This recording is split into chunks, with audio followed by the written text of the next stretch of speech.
So as I mentioned last Sunday, Easter is a season, not just a day. So we're still in the Easter season.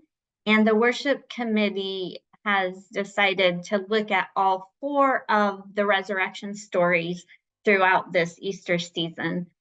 So each of the Gospels has its own version of the story. Some of you may have seen the graph I shared in the newsletter this week, the Venn diagram that a colleague of mine did that shows who was at the tomb and which version of the story. And there's Mary Magdalene right in the middle. She's the only one that consistently shows up in all the stories.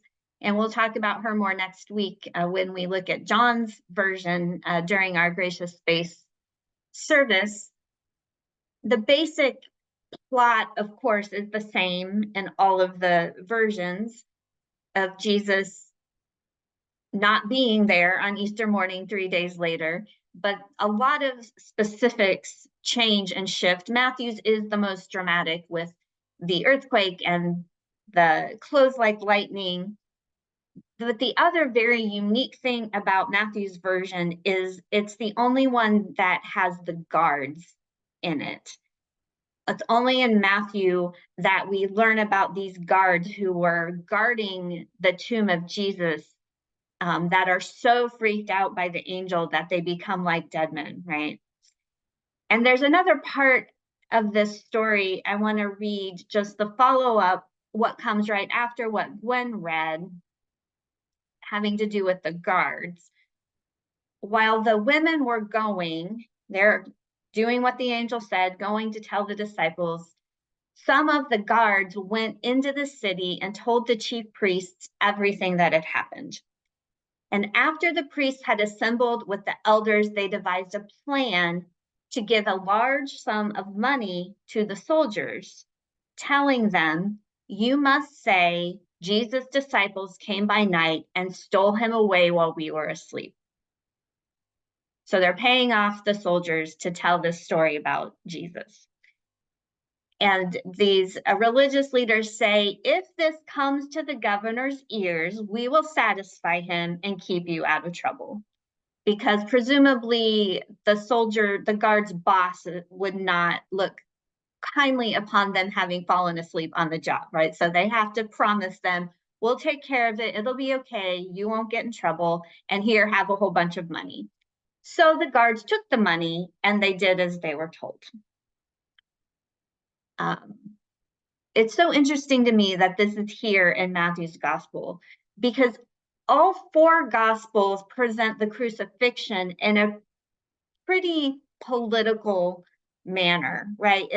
It's the institutional religious folk colluding with the Roman Empire to execute Jesus on the cross, which is a very political form of execution. And all 4 gospels present the crucifixion in this way that we understand kind of the politics and the public reality of it.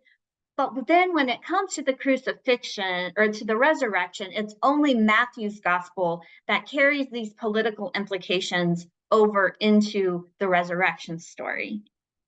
And I think that we often do have this tendency, or at least I do, to over-spiritualize the resurrection piece of the story, right? When I look at Jesus' life and the crucifixion, I get a lot of encouragement and guidance and inspiration for our worldly endeavors. I understand that this is a message for now, for how we are to interact in the world, how powers work. But then we get to the resurrection, and it's so often relegated to the eternal life when we die realm, or the spiritual presence of Jesus is still with us realm. And so I appreciate the insistence in the Gospel of Matthew on the political nature of the resurrection, that this is still, Jesus is still a political concern and still a threat in his new resurrection life.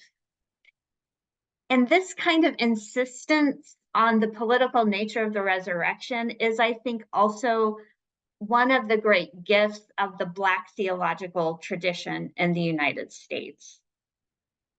One of the great theological writers and prophet and mystic, Howard Thurman, had his book come out in 1949, Jesus and the Disinherited.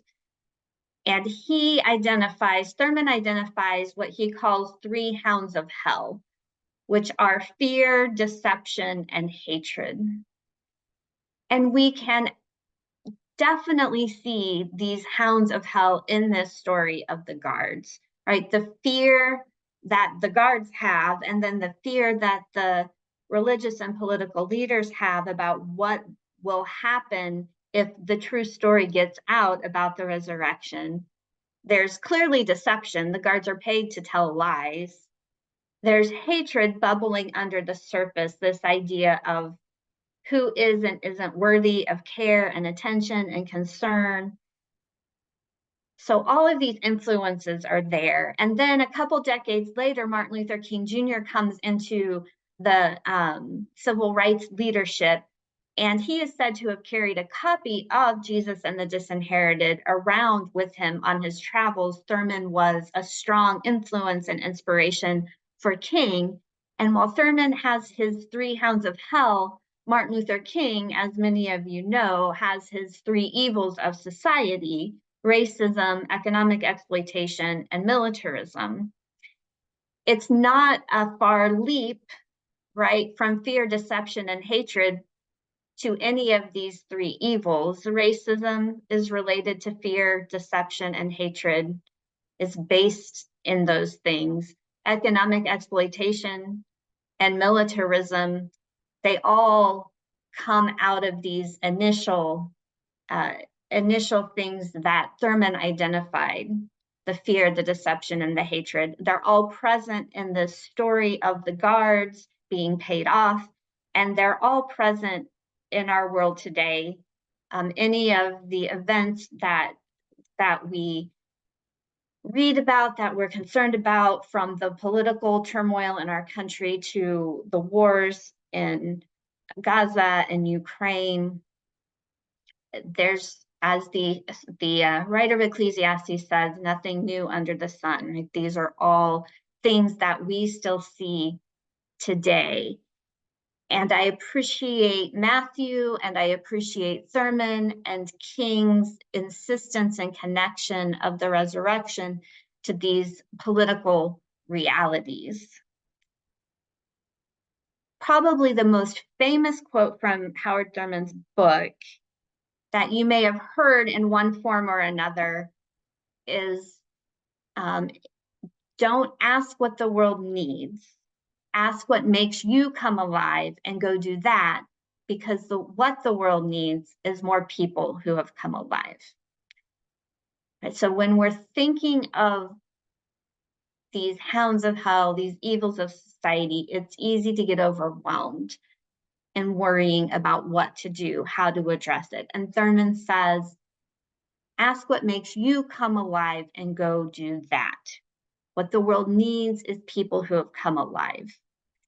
I love this, and as fairly comfortable white folks in the 21st century, I think we have to be careful when we're looking at the words of a Black man from the middle of the 20th century, because Thurman's original audience was people who were oppressed, right? People whom the powers that be were, in many cases, literally trying to kill.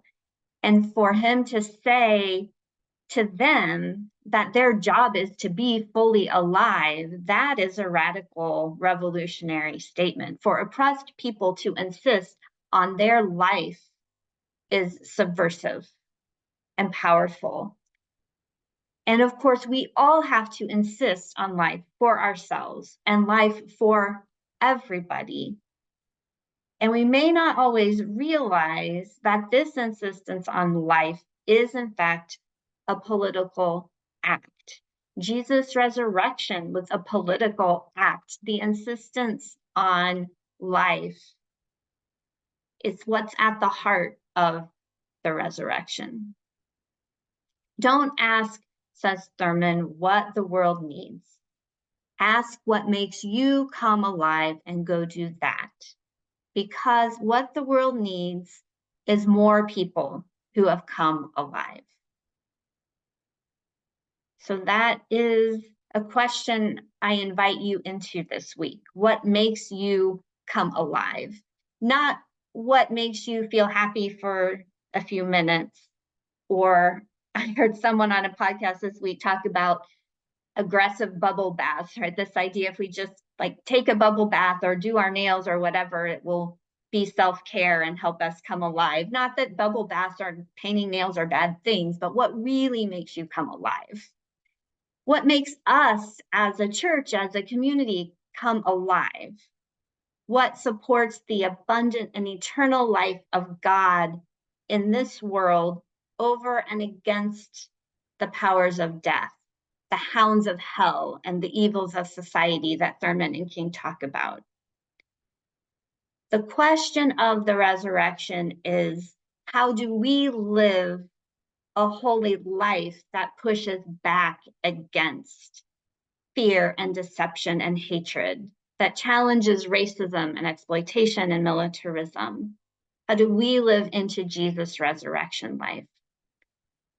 The resurrection calls us into relationship with God through Jesus, to be sure. That personal and spiritual relationship is part of the message and the power of the resurrection. And the resurrection also calls us to participate as fully as possible in life here and now, which means we live against fear, deception, and hatred, that we live in opposition to racism and economic exploitation and militarism, that we do the work of love and justice in the world with God and with each other. And that is what it means to come alive. That is what it means to be a resurrection people.